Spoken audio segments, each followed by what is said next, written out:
President ট্রাম্পকে হত্যা চেষ্টা মামলায় আসামির আত্মহত্যার চেষ্টা।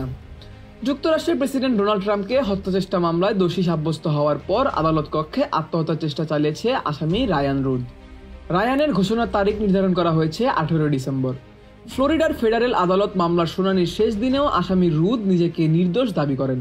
ট্রাম্পকে হত্যার চেষ্টা সহ 5টি অভিযোগে 12 সদস্যের জুরি বোর্ড তাকে দোষী সাব্যস্ত করেছে।